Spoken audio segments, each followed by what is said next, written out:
जे advance 2026 हो चुका है और उनके लिए वीडियो बहुत महत्वपूर्ण है, पर ये साथ ही साथ उनके लिए भी महत्वपूर्ण है जो 2027 या 28 में एग्जामिनेशन देने वाले हैं, चाहे वो बच्चे हों चाहे वो अभिभावकगण हो। क्या करने वाले हैं इस वीडियो में, इस वीडियो में हम आपको बताएंगे पेपर का टफनेस लेवल कैसा था, किस तरह की फॉर्मेट्स आई, डेटा क्या बताता है, किस नंबर पर क्या आपके सिलेक्शन के चांसेस हो जाएंगे, किस नंबर पर क्या रैंक आएगी, उस रैंक पर कौन सा कॉलेज आपको मिल सकता है, कट ऑफ क्या रहेगी, सारी बातें करेंगे। रफ्तार में बोलूंगा, वीडियो हल्का सा लंबा हो सकता है पर काम का बहुत होने वाला है, ध्यान से सुनिएगा। रात को भी टीम पूरी 1:30 बजे तक काम करती रही, अभी भी सुबह से लगी हुई है, तो मोशन परिवार का भी बहुत बहुत धन्यवाद। आगे बढ़ते हैं, सबसे पहले डेटा पे बात करते हैं, कितने बच्चे एग्जाम दे रहे हैं। 2.5 लाख बच्चे सेलेक्ट होते हैं जेई मेन से जे एडवांस में, आप सब लोग जानते हैं 14 से 15 लाख बच्चे एग्जाम देते हैं, उसमें से इतने ही बच्चे होते हैं जो जे एडवांस में अपीयर करते हैं ईयर बाई ईयर। इस बार भी हम एक्सपेक्ट कर रहे हैं 1,80,000 के आसपास, 1,85,000 के आसपास ही बच्चा जे एडवांस में अपीयर हुआ होगा। कई बार बच्चे पूछते हैं सर 60 से 70 हजार बच्चा एग्जामिनेशन नहीं देता, क्या ये डर की वजह से नहीं देता? ये डर नहीं है, जो एलिजिबल हो जाता है उसमें से कई बार आप जानते हैं जे एडवांस में सेकंड ड्रॉप वाला बच्चा आईआईटी में नहीं जा सकता। ये थोड़ी सी विडंबना भी है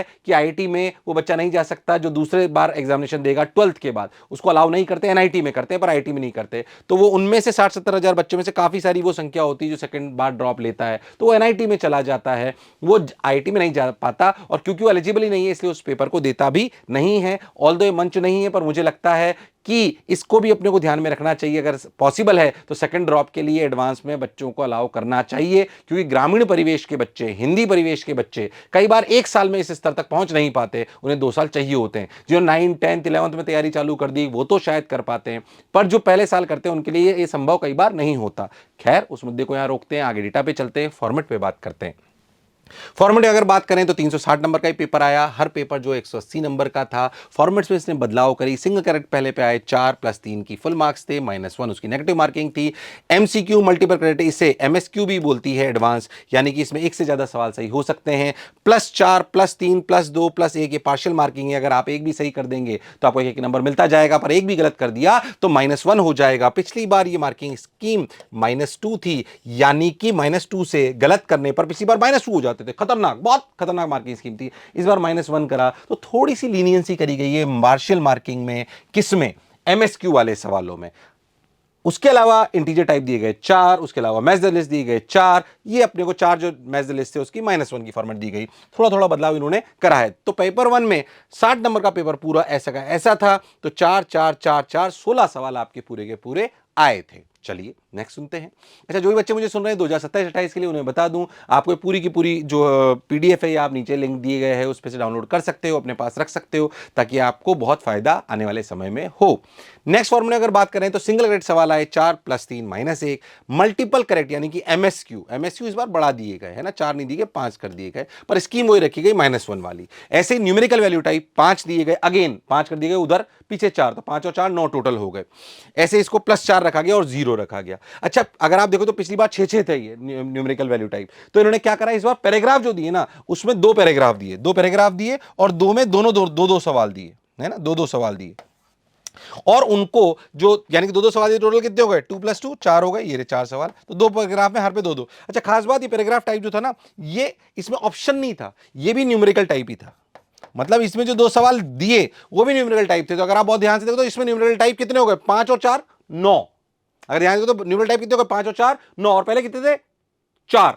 अच्छा, तो 13 सवाल न्यूमेरिकल टाइप आए। ये थोड़ा ध्यान देने वाली बात है, ये फॉर्मूला को थोड़ा टफ कर देता है ओवरऑल, ऐसा नहीं कि आसान करेगा, ये टफ करेगा, क्योंकि इसमें ऑप्शंस नहीं दिए गए। हाँ सर, बात समझ में आई। तो ये अपनी फॉर्मेट हुई। मैं सिर्फ इस बात से समझाना चाहता हूं कि जे एडवांस एक ऐसा फॉर्मेट है जिसमें कोई भी फॉर्मेट वो कर सकते हैं, कुछ फिक्स नहीं है, नीट की तरह, जेईई मेन की तरह कि ऐसे ऐसी फॉर्मेट आएगी। उन्होंने नंबर सिर्फ सेम रखे, but format they have change, marking scheme they have change, type of format भी चेंज कर दिया। पैराग्राफ में ऑप्शन बेस्ड देने की बजाय न्यूमेरिकल टाइप दे दिया। So you have to prepare yourself for every type of situation. So they want students, those who have a capability to perform in every kind of situation, in every kind of complex situation. Yes or no? हाँ sir, ये बात हमें समझ में आती है। तो आप मेंटली उतने स्ट्रांग होने चाहिए। क्यों मैं बात बोलना चाहता हूँ, शायद मैं थोड़ा सा भावुक हो रहा हूँ, बट आप लोगों के लिए समझना इंपॉर्टेंट है। बहुत सारे बच्चे ऐसे होंगे जो अभी हो सकता है उनके नंबर अपेक्षाओं के अनुरूप नहीं आ रहे होंगे। उन्हें मैं कहना चाहता हूँ, बच्चों ये वो समय है, तुम कैसे रिएक्ट करोगे अभी? क्या तुम डिप्रेशन में दिखोगे? क्या खुद को फेलियर मान लोगे? क्या तुम ये सोचोगे कि मैं किसी लायक नहीं हूं, मैंने इतनी मेहनत करी, भगवान ने मेरा साथ नहीं दिया? अभी तुम्हारा behaviour towards you and towards the world will shape your personality for the future. Believe me, आप कैसे बिहेव करते हो, काम एंड कंपोज तरीके से करते हो। कोई बात नहीं, मैं फिर लड़ूंगा, कोई बात नहीं, मैं इस रेस में ढंग से दौड़ा था। पहले अपने आप से पूछो, क्या ढंग से दौड़े थे? अगर ढंग से दौड़े थे तो क्या हम जीते कि हारे? हम सीखे, ये बात याद रखना, हारे हम बिल्कुल नहीं है। इसी के साथ साथ मैं पेरेंट्स को ही बोलना चाहता हूं कि अभी आपकी आंखों में बच्चा जो देख रहा है वो बहुत उम्मीद से देख रहा है। अभी उसको आपकी आंखों में निराशा नजर नहीं आनी चाहिए। अभी उसको ऐसा नहीं लगना चाहिए कि नहीं यार मैं हार गया हूं, मेरे मम्मी पापा मेरी वजह से हार गए हैं, नहीं तो वो टूट जाएगा। मैं बार बार इस बात को आपको कह रहा हूं, बल्कि उसको आपकी आंखों में प्यार नजर आना चाहिए कि सिलेक्शन होना नहीं होना एक अलग बात है, हम तुम्हें प्यार करते थे, हैं और रहेंगे। ये बातें बहुत इंपॉर्टेंट है। खैर थोड़ा सा मैं भावनात्मक रूप से आपको लग रहा हूं, बट ये बातें बहुत इंपॉर्टेंट है। तो अभी जितने बच्चे मुझे सुन रहे हैं, नंबर कम भी रह जाएं तो भी आपको अपनी पर्सनैलिटी को अभी शेप करना है। ये आपका फ्यूचर डिसाइड करेगी। और जिन बच्चों के नंबर ज्यादा आ रहे हैं उन्हें भी एक बात कहना चाहता हूं, वो कई बार चिढ़ाने के लिए बहुत सारे काम करते हैं। खुद का सिलेक्शन हो रहा है तो आपको पता है कि आपके दोस्त का अगर नहीं हो रहा है तो उससे जाके पूछेंगे तेरे कितने नंबर आए। ये मत करना, ये पेरेंट्स से भी कहता हूं मत करना। किसी का दिल मत दुखाना अगर किसी नंबर कम आ रहे हो तो। अगर पता हो नंबर कम आ रहे हो तो उसे पूछना नहीं है, उसे चिढ़ाने के लिए कोई काम करना नहीं है। खैर मैं शायद गलत ट्रैक पे चला गया, अलग ट्रैक पे चला गया, गलत तो नहीं अलग ट्रैक पे चला गया, बट ये समझना भी बहुत इंपॉर्टेंट है। चलिए आगे चलते हैं। अगर बात करें तो पेपर एनालिसिस पेपर 1 की, फिजिक्स का पेपर मॉडरेट टू डिफिकल्ट था, मैकेनिक्स के सवाल ज्यादा आए, हाई और टफ काउंट रहा। फिजिक्स का पेपर आप सब लोग जानते हैं कि पेपर 1 पेपर 2 दोनों टफ रहा। केमिस्ट्री के टीचर्स बोल रहे हैं नॉट बैलेंस्ड, पेपर तो मॉडरेट था पर पेपर बैलेंस नहीं था। ऑर्गेनिक में थोड़ा हैवी आ गया है, कार्बोनिल एरोमेटिक नाइट्रोजन कंपाउंड्स के थोड़े सवाल ज्यादा आए हैं। मैथमेटिक्स अगर बात करें तो ट्रिकी लेंथी एंड टफ था। तो बेसिकली अपन बोल सकते हैं मैथमेटिक्स के सवाल जो है बहुत डुएबल थे बट थोड़े से टफ थे, टफ क्या लेंथी थे, सॉरी, जो टीचर्स ने बोला है। तो अगर टीचर्स ने जो पेपर 1 पेपर 2 के लिए बोला है, फिजिक्स को अगर अपन ऐसा बोलें तो जो टीचर्स ने मुझे समझाया पेपर 1 और पेपर 2 को, पहले पेपर 2 को आपको दिखा देता हूं। जो टीचर्स ने मेरे को बोला वो मैं आपको समझाना चाहता हूं। जो कोटा के टॉप एजुकेटर्स हैं उन्होंने कल शाम को जब हमारी पूरी मीटिंग हुई तो उन्होंने जो बोला वो मैं आपको समझाना चाहता हूं। उन्होंने बोला कि अगर हम 2025 को 20-20 नंबर दे दें फिजिक्स केमिस्ट्री मैथ्स, 20 से कंपेयर करें फिजिक्स केमिस्ट्री और मैथ्स 20-20, ठीक है, तो उन्होंने बोला कि 2026 के पेपर को आप फिजिक्स में बोलोगे कि ये 23 है, मतलब टफनेस लेवल 3 नंबर से बढ़ गया है। केमिस्ट्री में अगर बात करें तो उन्होंने बोला कि 21 है और मैथ्स में उन्होंने बोला कि 17 से 18 के बीच में, थोड़ा सा आसान है। तो ओवरऑल पेपर अगर आप बहुत ध्यान देखोगे तो लेवल ऑफ क्वेश्चन लगभग पेपर का लेवल वो ही रहेगा जो 2025, हल्का सा स्लाइटली अपर साइड आप मान सकते हो। ये कोटा के एक्सपर्ट्स जो एजुकेटर्स हैं जिनको बहुत सालों का वर्ष है, हजारों की संख्या में आईटीएन बना चुके हैं, उनका अनुभव है। ऐसे अगर अपन बात करें पेपर 2 में तो मॉडरेट लेवल फिजिक्स का, केमिस्ट्री का moderate to difficult, lengthy calculations, ये चैप्टर बाय चैप्टर है। इस पे मैं ज़्यादा टाइम नहीं दे रहा हूं, आप समझ जाएंगे इस बात को। अगर अपन बात करें तो पेपर 1 चैप्टर वाइज 11th और 12th की अगर अपन बात करें तो 11th जाहिर सी बात है आपको कम दिखाई देता है, पर पेपर 1 में आपको फिजिक्स में जो है काफ़ी 11th का पोर्शन दिखाई देगा। पर फिर भी मैं आपको बता दूं 12th में भी कितना भी पोर्शन आ रहा हो, बिना 11th करे वो 12th के पोर्शन में कुछ होगा नहीं। ऐसा मत सोचो कि 12th ज़्यादा यहाँ पे आ गई है। अगर ये 11th का पोर्शन अच्छा नहीं होगा तो 12th आपको समझ नहीं आएगी। ये सब आप पीडीएफ में डाउनलोड करके आसानी से रख सकते हो, इसलिए हमने पूरा बनाया है। कौन से चैप्टर से कितने सवाल आए, ईजी आए, मीडियम आए, टफ आए, पेपर 1 पेपर 2 पूरा आपके लिए बना दिया है, क्योंकि हमारे इंटरनल बच्चों के लिए भी ये होता है। तो जो भी बच्चे तैयारी कर रहे हैं उनके लिए इंपॉर्टेंट है। मैं इस पे ज्यादा टाइम नहीं लगाता हूं क्योंकि आप कट ऑफ के बारे में भी जानना चाहते हो। रफ्तार में इसलिए बोल रहा हूं ताकि आपको कम समय में बहुत अच्छा आउटपुट आपको दे पाऊं। चलिए, तो ये अपने फिजिक्स की बात हो गई। ऐसे ही केमिस्ट्री का भी पूरा बना हुआ है, ध्यान से देखेंगे तो 11th कम आई पेपर 1 में, पेपर 2 में तो काफी कम आई, बट फिर से कह रहा हूं कि इसका मतलब नहीं कि केमिस्ट्री की 11th इंपॉर्टेंट नहीं है, उसके बेस पे ही आपको 12th समझ में आती है। ऐसे ही केमिस्ट्री के पूरे आपको चैप्टर इजी मीडियम टफ कैसे कैसे आए वो पूरे चैप्टर बाई चैप्टर आपको बना के दे दिए गए हैं। ऐसे अगर अपन बात करें मैथ्स में तो आपको 11th 12th में कितनी कितनी परसेंटेज आई, अगेन आपको 11th कम दिखाई देगी, पर बार बार कह रहा हूं 11th उतनी ही इंपॉर्टेंट है जितनी 12th इंपॉर्टेंट है। बिना उसके आपको 12th समझ में नहीं आएगी। चलिए नेक्स्ट चलते हैं। तो अपनी जो मैथ्स का है उसमें कौन कौन से इजी मीडियम टफ है वो ये हैं, डाउनलोड कर लीजिए, आपको दिखाई देगा। चलिए बहुत सुंदर, ये बात सर हमें समझ में आ गई। तो ये पूरी एक ओवरऑल एनालिसिस अपने को समझ में आई, चैप्टर की टफनेस लेवल और ये सब, क्योंकि इन्हीं के बेसिस पे आपकी कट ऑफ वगैरह सब डिसाइड होती है नंबर बाय नंबर। तो टीम ने पूरी बैठी और उसको अपन ने कैसे डिसाइड करा वो मैं आपको बताता हूँ। 2024 में आईटी मद्रास से बना, आईटी कानपुर, आईटी रुड़की। हमने सोचा था मैथ्स थोड़ा टफ आएगा बट वैसा नहीं आया, इसलिए मैं कह रहा हूँ एडवांस में कोई भी प्रोडिक्शन काम कर जाए, जरूरी नहीं, आपको हर सिचुएशन के लिए खुद को तैयार रखना आना चाहिए। हाँ सर, जो भी बच्चे 2027-28 में देने वाले हैं वो उनसे वो लिखेंगे कि हाँ सर हम हर सिचुएशन के लिए तैयार हैं। 2024 में मॉडरेट था पेपर, 2025 में टफ था, और 2025-26 का भी लगभग उसी लेवल का है। जैसे मैंने आपको बोला 20-21 का अंतर है इसमें, है ना, 20 और 21 का अंतर है ओवरऑल अगर पेपर की बात अपन करें। चलिए, मैथ्स में टफ, फिजिक्स में टफेस्ट, केमिस्ट्री में मॉडरेट टू टफ डिफिकल्ट, ठीक है, आगे चलते हैं। अब अपन बात करें कट ऑफ की, which is the most important thing जो आपने सोचा। कट ऑफ जो बेसिकली अगर अपन समझें, क्या कट ऑफ का मतलब ये नहीं कि कट ऑफ का मतलब आईआईटी मुझे मिल जाएगा, ऐसा जरूरी नहीं है। पहली बात, वो काफी सीटों के हिसाब से ज्यादा रखते हैं, उनके पास सीटें अगर 100 होती है तो वो जिनको सिलेक्शन दिखाते हैं जनरल कैटेगरी में वो करीब 130-140 बच्चे होते हैं। 33,000 समथिंग तक जे एडवांस ने ओपन कैटेगरी यानी कि सीआरएल की रैंक निकाली थी, ऐसे ओबीसी की निकाली, ईडब्ल्यूएस की निकाली, ऐसे अलग निकाली। पर जो कट ऑफ उन्होंने निकाली वो करीब करीब जो 25 में थी वो थी 74, 66, 66, 37, 18। तो जो हम रेंज इस बार निकाल रहे हैं, जो हमारा प्रिडिक्शन है वो ऐसा है, यानी कि आपके नंबर 72 78 है जनरल कैटेगरी में, तो आपको मिल जाएगी। आपको आईआईटी कम मिलेगा, आप मान के चलिए करीब करीब 95 से 100 के बीच में। ये आपके लिए थोड़ा सेफ स्कोर है, सेफ स्कोर आप मान सकते हैं, ठीक है, ये सेफ स्कोर है, इसको आप ऐसे समझें। ये भी अगर अपन मान के चलें तो 90 to 95 इसको मान सकते हैं कि ये सेफ स्कोर है।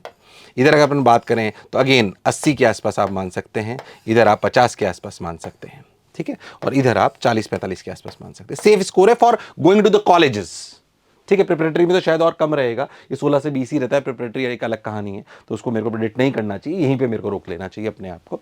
तो ये आपका सेफ स्कोर की तरफ आप जा रहे हो। पर सर कितने नंबर पे कौन सा कॉलेज मिलेगा उसके लिए भी हमने पूरा बनाया है, वो मैं आपको बताता हूं। So this is a prediction which we have, ठीक है। नेक्स्ट बात करते हैं, तो अगर अपन बात करें तो जनरल कैटेगरी के लिए अगर अपन बात करें तो आप ऐसा समझो कि आपकी जो मार्क्स अगर 120 के आसपास हैं तो 9,000 से 500 से 11,500 के बीच में आपकी रैंक आएगी। कट ऑफ जो है वो जब जाएगी तो 32,000 से 36,000 के बीच में आपकी रैंक चली जाएगी। सर मुझे तो एग्जैक्ट चाहिए कि मेरे इतने नंबर आ रहे हैं, सर मेरे तो है ना 101 नंबर आ रहे हैं, अब बताओ। तो उसके लिए पूरा एक रैंक प्रेडिक्टर बना रखा है, ढंग से अभी बताऊंगा, उसको पूरा दिखाऊंगा। ये सिर्फ एक आइडिया दिया है अभी आपको, ऐसे आपको कॉमन रैंक लिस्ट का दिखाई दे रहा है, इन द सेम वे आपको प्रेडिक्शन दिखाई देगा जनरल ईडब्ल्यूएस का, जो टीम ने पूरा का पूरा बनाया है, पूरी टीम इसके पीछे लगती है कि अगर उसके 90 नंबर आ रहे हैं तो 2,800 से 3,300 ईडब्ल्यूएस कैटेगरी में आपके नंबर जाएंगे। तो 64 कट ऑफ हो गई, 5,400 से 5,900 के आसपास सीटें निकालने की उम्मीद हमें है। तो ईडब्ल्यूएस में वो इतने नंबर ऑफ सीट्स निकालते हैं, जैसे मैंने आपको बताया जनरल कैटेगरी में वो करीब 35-36 हजार के आसपास, 33,000 समथिंग थी लास्ट ईयर जहां तक मुझे याद है, तो इसके आसपास वो रैंक्स निकाल लेंगे। उसके अलावा तो डिस्क्वालीफाई कर देंगे। पर फिर मैं कह रहा हूं 36,000 रुपए 36,000 रैंक जिसकी या 35,000 रैंक जिसकी क्वालिफाइड में भी दिखाई देगी, उसे कॉलेज मिलेगा गारंटी नहीं है, ठीक है। चलिए, तो ये ऐसे ईडब्ल्यूएस की हो गई, ऐसे ही आपको ओबीसी एनसीएल की हो गई, 12,000 से 13,500 के बीच में आपको फाइनल कट ऑफ दिखाई देगी। इन द सिमिलर वे आपको दिखाई देगी एससी की, एससी एसटी की जो आपको रैंकिंग दिखाएगी वो इस तरीके से, आप इसे डाउनलोड करके रख सकते हो और देख सकते हो, ठीक है। अब एग्जैक्टली हमारे मन में है कि सर मुझे कितने नंबर पर क्या क्या मिलेगा, मुझे कितने नंबर पर क्या क्या मिलेगा, उस पर अगर अपन बात करना चाहें तो मैं आपको पूरा पैनल बनाया हूं, उसको दिखा दीजिए प्लीज। पूरा पैनल मैं आपको दिखाता हूं कि पूरा रैंक प्रेडिक्टर जेईई मेन और जेईई एडवांस का पूरा बना हुआ है। तो आपको दिखाई देगा कि आप जब यहां पे जाते हो तो आपको जेईई मेन का भी दिखाई देता है। जेईई मेन पे अभी बात नहीं कर रहे, जेईई एडवांस पे करते हैं। जेईई मेन में भी आप अपनी रैंक डालोगे तो आपको सब कुछ दिखाई देगा, कोई सी भी रैंक। चलो मैं आपको जेईई एडवांस का दिखाता हूं। पहले जेईई एडवांस में भी आपको पहले मार्क्स डालने हैं। मान लीजिए आप जेईई एडवांस में एक्सपेक्टेड मार्क्स डाल दीजिए कुछ भी, सपोज 108, 108 डाल देते हैं, 108 डाल देते हैं। और इसमें आप कैटेगरी भी चलिए चेंज कर लेते हैं, सॉरी अपन कैटेगरी चेंज कर लेते हैं, सपोज अपन ओबीसी एनसीएल ले लेते हैं, ठीक है। तो आपकी रैंक प्रेडिक्टेड सीआरएल 13,501 इसने बताया, प्रेडिक्टेड ओबीसी एनसीएल रैंक से 3,301 बता दी। ये आपकी रैंक आ गई प्रेडिक्टेड नंबर डालने पे, कैटेगरी की भी आ गई और इसकी भी आ गई। और इसके बाद अगर आप जाओगे तो फाइंड माय कॉलेज पे जाओगे तो आपको दिखाई देने लगेगा कौन कौन से कॉलेज में आप जा सकते हो, कौन कौन से कॉलेजेस में आप जा सकते हो। बिल्कुल सेम जेईई मेन पे भी काम करता है। इंडियन इंस्टीट्यूट ऑफ टेक्नोलॉजी आपको ये मिलेगा, ये मिलेगा, ये मिलेगा। हमने इसको बहुत अच्छे से भी करा है। आप अपने स्टेट में देखना चाहते हो तो आप कर सकते हो, स्टेट्स आप सेलेक्ट कर सकते हो, कौन कौन से स्टेट में मुझे क्या क्या मिलेगा वो आप देख सकते हो। आपको कौन कितने, जैसे इस बच्चे को 158 कॉलेजेस, 158 टोटल ब्रांचेस और कॉलेजेस का मिक्सचर मिल सकता है। ऐसे एक्चुअली इस बार हमने एक बहुत अच्छी चीज और बनाई है जेईई मेन के लिए, क्राइटेरिया के लिए भी, कि ऑल ब्रांचेस में हमने इसको ऐसा कर दिया कि कंप्यूटर साइंस रिलेटेड ब्रांचेस को आप देखें तो उनको एक कैटेगरी में कर दिया है। तो मुझे देखना है सपोज कि यार मैं आपको जेईई मेन का भी करके बता दूं ताकि आपको मेरी बात समझ में आएगी। सपोज अपन दूसरे पे चलते हैं, जेईई मेन पे, है ना। तो आपको सारे कॉलेज दिखाई देंगे, कुछ भी रैंक डाल लीजिए, मान लीजिए आप डाल लीजिए सपोज 44,200 डाल दीजिए, ठीक है। ओबीसी एनसीएल ही रहने देते हैं अपन। अब अपन फाइंड माय कॉलेज कर देते हैं, तो आपको कॉलेज दिखाई देने लग गए, कॉलेज दिखाई देने लग गए आपको सारे सारे विद फीसेस। अब मुझे सपोज करो कि मुझे 29 टोटल दिखाई दे रही हैं और मैं इसमें सपोज स्टेट सारे रहने देता हूँ, ऑल रखते हैं, चलो ब्रांचेस अपन सेलेक्ट कर देंगे। नहीं यार मुझे तो सिर्फ कंप्यूटर साइंस ही चाहिए, क्लियर करके मैं सिर्फ कंप्यूटर साइंस रिलेटेड ब्रांचेस ही चाहिए। तो आपको दिखा देगा आपको कहाँ कहाँ मिलेगा। आपके पास कितनी चॉइसेस हैं, जी आपको दिखाई दे दिया। फिल्टर लगा दिए बेसिकली हमने बहुत अच्छे से। तो आपको फिल्टर के हिसाब से दिखाने लगेगा कौन कौन सी ब्रांच है आपको कहाँ मिलेगी, कि पौंडीचेरी टेक्नोलॉजी यूनिवर्सिटी में आपको कंप्यूटर साइंस एंड ये मिल जाएगी जो GFTI है, अगर आपकी ये रैंक है तो उस कैटेगरी में, OBC NCL में। तो बेसिकली हमने बहुत अच्छा पूरा का एक पूरा कॉलेज प्रोजेक्टर बनाया है। ये नीचे आपको लिंक पे दिखाई देगा, JEE मेन और JEE एडवांस, क्योंकि बच्चे कॉमन होते हैं तो आपको कौन सा बेस्ट आपको मिलेगा वो आपको चूज करना होगा इसको लेके, ताकि वो पूरी की पूरी कहानी आपको समझ में आ जाए, फीसेज आ जाए, कौन सा होम स्टेट में अगर आप हैं तो उसके बारे में आप पूछ सकते हैं। Everything is structured into it, पूरा ट्राई कराए कि आपको अच्छे से बना के दे पाएं। आशा करता हूं कि ये भी आपकी बहुत अच्छे से मदद करेगा।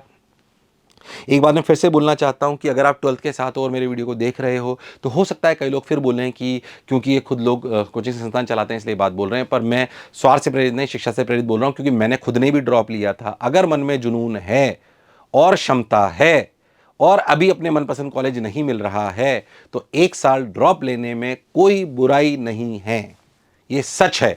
पर ढंग से तैयारी करना, हो सके तो क्लासरूम से ही करना, हो सके तो क्लासरूम से करना, या फिर ऐसे कोर्सेज जिसमें आपको बहुत मॉनिटर्ड रूप में पढ़ाए, जैसे मोशन का अनुशासन आता है। खैर मैं ज़्यादा बोलूँगा तो आपको लगेगा हम अपने आप को प्रमोट कर रहे हैं, पर तैयारी जरूर करना बेटा। अगर मन में जुनून है तो, मन से आवाज आ रही कि यार 1 साल और क्या फर्क पड़ता है, 1 साल कभी वेस्ट नहीं होता। अगर अच्छे कॉलेज में आप चले गए तो विश्वास मानिए नॉर्मल कॉलेज से आपको उस लेवल पर पहुंचने में 3 साल लग जाएंगे कॉलेज पास आउट करने के बाद, जो आप एक अच्छे कॉलेज से डायरेक्ट पहुंच पाओगे। खैर आशा करता हूं हमारा आज का पूरा वीडियो आपको समझ में आया होगा। टीम बहुत मेहनत करती है, उनको भी बहुत बहुत धन्यवाद। और मैं आज आपसे रिक्वेस्ट करता हूं टीम के मोटिवेशन के लिए, क्योंकि लगातार नीट JEE बहुत कुछ चल रहा है, टीम लगातार लगी हुई है। मोशन की टीम को भी अगर आप धन्यवाद दे सकते हो तो बहुत बहुत मुझे अच्छा लगेगा। मैं तो देता ही हूँ क्योंकि मैं सिर्फ चाह रहा हूँ, बाकी काम सभी लोग करते हैं तो उन्हें भी शायद बहुत अच्छा लगेगा। और आशा करता हूँ आप सभी लोगों को बहुत अच्छा कॉलेज मिल रहा होगा। नहीं मिल रहा होगा तो आप खुद को हारा हुआ महसूस नहीं करोगे, आप खुद को ऐसे देखोगे कि मैं ढंग से लड़ा था या नहीं लड़ा था। तो हम हर बार कहते हैं आप कभी भी हारते नहीं हो, या तो आप जीतते हो या फिर आप सीखते हो। मुझे सुनने के लिए बहुत बहुत धन्यवाद। Thank you.